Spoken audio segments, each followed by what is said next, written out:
Hi guys, welcome to my channel defence exam warrior. आज कुछ important idiom phrases मैं कराने वाला हूं जो कि एयरफोर्स एनडीए के लिए बहुत इंपॉर्टेंट है और अपकमिंग एग्ज़ाम के लिए बहुत ही लाभदायक होगा, क्योंकि ये कुछ गिने चुनिंदे आइडियम फ्रेजेज है। तो मेरे चैनल को सब्सक्राइब कर लीजिए और ऐसे ही कुछ इंपॉर्टेंट टॉपिक पे वीडियो बनाते रहूँगा। तो आइए स्टार्ट करते हैं। सबसे पहले देखते हैं first, to bite the dust. मतलब होता है कि धूल चाटना। इसका मतलब होता है, मैं जैसा कि इमेज में दिखा लगाया हूँ कि जो ये आदमी है, ये जो बुल है उसे फाइट करता है, पर वो जीत नहीं पाता है, वो ज़मीन को गिर जाता है, तो इसे बोलते हैं टू वाइट द डस्ट। और मैं एक बात बता रहा हूँ पहले ही वीडियो में कि जो आइडियम फ्रेजेज होता है वो इंटरलिंक करके याद किया जाता है, चाहे कोई भी आइडियम फ्रेज हो। या तो आप इंटरलिंक करके याद रखिए, या तो उस मीनिंग के उस वर्ड को याद रखिए कि इस मीनिंग के वर्ड का मतलब इसमें क्या निकलता है, क्योंकि आइडियम फ्रेजेज में मीनिंग का जो डिफरेंस मतलब निकलता है। तो इसमें बस क्लियर करने वाली बात यह है कि आप इंटरलिंक करके याद रखिए, और मैं इस वीडियो में इंटरलिंक कराने की कोशिश करूँगा। तो आप वर्ड को भी केयर कीजिए और इंटरलिंक भी कीजिए। और जो मैं हाईलाइटेड किया हूँ, कुछ क्वेश्चन पैराग्राफ के माध्यम से भी आते हैं, तो उस पैराग्राफ में मैंने उस आइडियम फ्रेजेस को हाईलाइट भी किया हूँ। तो उस हाईलाइटेड का ही केवल आइडियम फ्रेजेस बनता है। तो मैं देखते हैं टू बाइट द डस्ट। तो टू बाइट द डस्ट का जो आंसर होगा टू फेल। ये आदमी जो बुल से फाइट कर रहा था वो लड़ नहीं पाया और क्या हो गया, फेल हो गया। तो इसका ऑप्शन हो जाएगा ए। ऑप्शन नंबर डी हो जाएगा। To to take one to one's heels. जैसा कि आप देख रहे हैं कि इसका जो to take to one's heels का मतलब होता है कि अगर इसका मतलब निकाला जाए तो मैं ये एक फ़ोटो यहाँ पे लगाया हूँ। इसका जो एक लड़की का हिल है बहुत ही खूबसूरत है। तो एक लड़की दूसरे लड़की के सामान को बहुत इंप्रेस होती है, तो क्या करती है, उसके हिल को क्या करती है, चुरा के लेके भाग जाती है। इसका आंसर होगा भाग जाना, to run away. Answer B होगा। अब देखते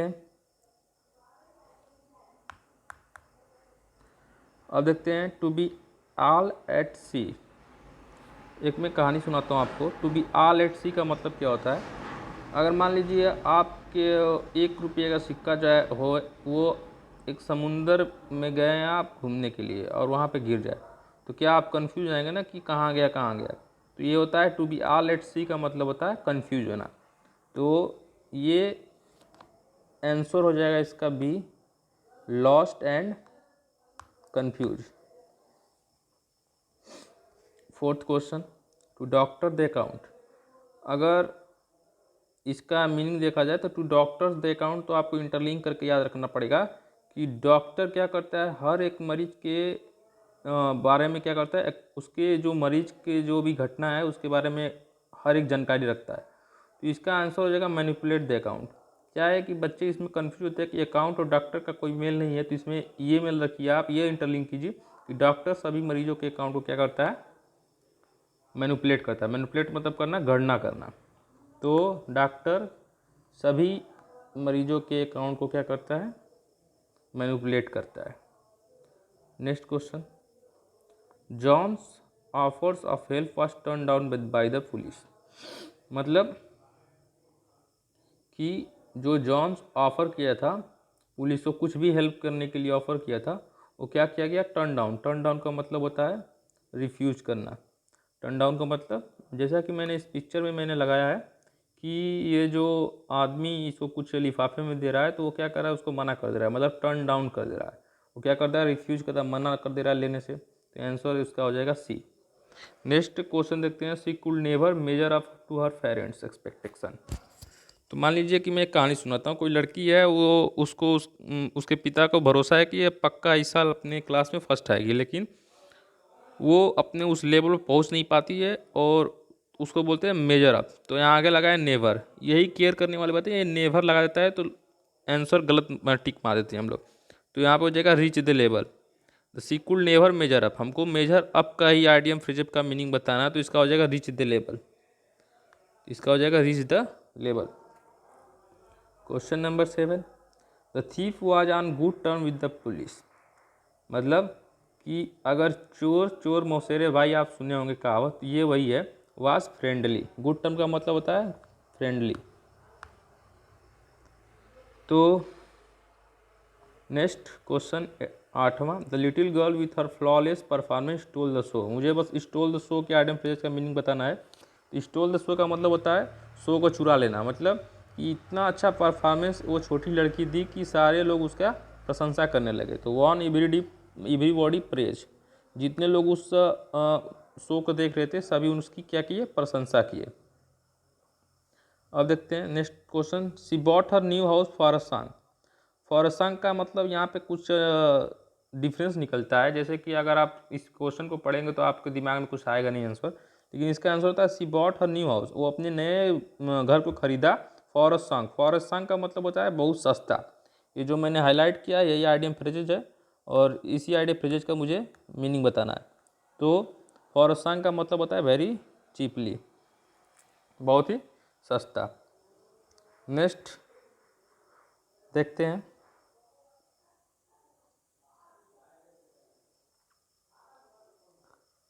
नेक्स्ट क्वेश्चन देखते हैं, the rules of the deal are set forth in the broker.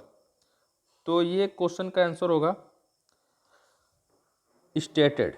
इसका होता है सेट फोर्थ का मतलब होता है निश्चित, तो इसका ए वाला ऑप्शन हो जाएगा सही, स्टेटेड। सेकेंड क्वेश्चन देखते हैं, he takes leave once in a blue moon, मतलब कि वो जो अपना छुट्टी है वो लेता है once in a blue moon. Once in a blue moon एक आइडियम है, इसका आंसर बताना है तो होता है रेयरली। रेयरली मतलब होता है कभी कभी, बहुत कम। तो अगर आप मान लीजिए कह सकते हैं कि अगर जो ब्लू मून होता है वो कहीं पर, पूरे विश्व में कहीं पर कभी कभी दिखा देता है, तो आप देख सकते हैं रेयरली इसका आंसर हो जाएगा सही। Next question, the meeting has been put off indefinitely. तो इसका आंसर हो जाएगा जो अब मैं इसको इंटरलिंक करना चाहूँगा। अगर इस टाइम देखें तो आप जो कोविड-19 कोरोना वायरस चलते जितने भी मीटिंग है, जो बिजनेसमैन की मीटिंग जो भी हो, वो सब क्या है, पुट ऑफ कर दिया गया, मतलब पोस्टपोन कर दिया जाएगा जब तक कि आप स्थिति सुधर नहीं जाती। तो इसका आंसर हो जाएगा पुट ऑफ का मतलब, पुट ऑफ का मतलब हो जाएगा पोस्टपोन कर दिया गया है। जब तक लॉकडाउन नहीं खत्म होता है तब तक आप क्या हो जाएगा, पोस्टपोन हो जाएगा। तो पुट ऑफ का मतलब कैंसिल नहीं होता है, पोस्टपोन होता है। मैक्सिमम क्या होता है स्टूडेंट, कैंसिल मार देता है। पुट ऑफ का मतलब होता है पोस्टपोन होता है। Next question, there were offered 6 month rent in lieu of notice to vacate the building. In lieu of, इसका मुझे बताना है। इन ल्यू ऑफ का मतलब होता है इन प्लेस ऑफ, उसके जगह पे। इसको मुझे कोई इंटरलिंक कराने की जरूरत नहीं है, आपको याद रखना पड़ेगा। इन ल्यू ऑफ का मतलब होता है किसी के स्थान पे दूसरे चीज़ को रखना, तो इन प्लेस ऑफ। 14 क्वेश्चन देखते हैं, having no argument to defend his point the speaker began to beat about the bush. Means अगर देखा जाए इसका बस मीनिंग बीट अबाउट द बस, इसका मतलब होता है घुमा फिरा के बात करना। मीन्स अगर बीट अबाउट द बस आपको जहाँ भी दिखे, इसका मतलब होता है घुमा फिरा के बात करना। तो हो जाएगा answer C, speak in round about manner, मतलब कि घुमा फिरा के बात करने वाला। नेक्स्ट क्वेश्चन देखते हैं, the car in the backyard is proving to be white elephant. इसका मतलब हो गया कि जो ए वाइट एलिफेंट का मुझे आइडियम फ्रेजेस बताना है। तो वाइट एलिफेंट जो है कि इसका जो मीनिंग निकलता है, the car in the backyard, जो बैकयार्ड में कार खड़ी है, is proving to be a white elephant, वो बता रही है कि क्या है, वो एक सफ़ेद हाथी की तरह। अब सफ़ेद हाथी का मतलब क्या होता है कि बहुत महंगा तो है पर उसका कोई काम नहीं है, उसका जो हमारे यूज में नहीं है, वो ये क्या है, यूजलेस है। तो जो सफ़ेद हाथी है वो शायद जो जिस देश में दिखाई देता है, लेकिन उसका कोई काम नहीं होता, बस उसको क्या होता है, शो ऑफ के लिए रखा जाता है। तो कॉस्टली तो होता है पर वो क्या होता है, यूजलेस होता है। तो आंसर क्या हो गया बी। 16वां नंबर क्वेश्चन देखिए, the Kenyan team prove to be dark horse in the ICC world cup cricket. ये most important, the dark horse maximum बार पूछ चुका है। द डार्क हॉर्स इसका मतलब होता है, मान लीजिए एक कहानी सुनाता हूँ, इस क्वेश्चन से हट के मैं एक कहानी सुनाता हूँ। मान लीजिए घोड़ों का दौड़ है और जो बहुत सारे घोड़े दौड़ रहे हैं और बहुत सारे जो टीम है उनके घोड़े पार्टिसिपेट किए हैं, पर जो जीतने वाला घोड़ा था वो कभी दिखाई नहीं दिया था कि ये कहाँ पे है और इसका मालिक कौन। इसको बोलते हैं और वो जीत जाता है। तो फाइनली वो जीत जाता है तो उसको बोलते हैं अनएक्सपेक्टेड विनर। उसको कोई उसको जानता नहीं था कि ये जीतेगा। इसको बोलते हैं अनएक्सपेक्टेड विनर। अगर आप इसको देख सकते हैं कि अगर मान लीजिए केन्या टीम जो है बहुत लो खेलती है, तो इसलिए इसको बोल जाता है डार्क हॉर्स। उसको कोई विश्वास नहीं करता कि वो जीत पाएगा, तो इसको बोलते हैं अनएक्सपेक्टेड विनर। नेक्स्ट क्वेश्चन देखते हैं। He was down in the mouth as he was defeated in the election. ये डिफीटेड है, तो इसका मतलब ये है कि जब वो इलेक्शन में हारा तो वो उसका आइडियम फ्रेज बताना है कि वो क्या हो गया, डाउन इन द माउथ, मतलब मुंह के बल गिरना, मतलब क्या हो जाना, वेरी डिप्रेस। मान लीजिए अगर नेक्स्ट इलेक्शन में ट्रंप जो है, अमेरिका यूएसए के जो प्रेसिडेंट ट्रंप हैं, वो हार जाते हैं, तो क्या हो जाते हैं, वेरी डिप्रेस। डाउन, इसको बोलते हैं डाउन इन द माउथ, क्या हो जाते हैं, very depress. Answer B is right. Question number 18। When the principal was entering the class, all my friends quickly disappeared. जब प्रिंसिपल क्लास में इंटर करते हैं तो सारे मेरे फ्रेंड हैं वो क्या होते हैं, भाग जाते हैं, लिविंग मी अलोन, मुझे छोड़ के। To face the music, to face the music का मुझे आइडियम का मुझे मतलब बताना है। तो नेक्स्ट में ऑप्शन लिखा हूँ नेक्स्ट पेज पे। तो टू फेस द म्यूजिक का मतलब होता है कि ये मान लीजिए प्रिंसिपल है और ये लड़का है, तो फेस द म्यूजिक का मतलब होता है टू बियर द क्रिटिसिज्म, मतलब निंदा को सहना, बहुत सारा डांट फटकार सुनना। तो ये प्रिंसिपल इसको डांट रहा है, तो इसका मतलब हो गया to bear the criticism. Answer number C. Question number 19। The reputed company is in the red. Direct आपको पता, आप पढ़ने की जरूरत ही नहीं है पूरे क्वेश्चन को। इज इन द रेड का मतलब होता है कहीं भी आपको रेड दिख जाए तो रेड सिंगल होता है डेंजर का, और डेंजर मीन्स होता है खतरा। तो क्या हो जाएगा, कंपनी की रिप्यूटेड क्या हो जाएगा, रेड में जा रहा है, तो मतलब इन डेंजर। इस टाइम में अगर देखा जाए लॉकडाउन के चलते बहुत सारी कंपनियां भी इन रेड में जा रही है। नेक्स्ट क्वेश्चन देखा जाए। The noble man gave up the ghost.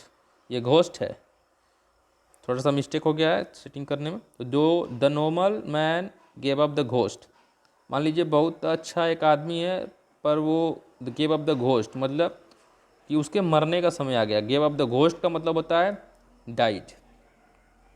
ये बूढ़े आदमी को ये घोस्ट लेके जा रहा है, इसका मतलब वो क्या हो गया, मर चुका है। तो गिव अप द घोस्ट का मतलब होता है डाइड। और आज के लिए बस इतना ही, और मैं next, thank you for visiting here, और मैं नेक्स्ट स्लाइड में आपको नेक्स्ट क्वेश्चन को बताऊंगा। Thank you.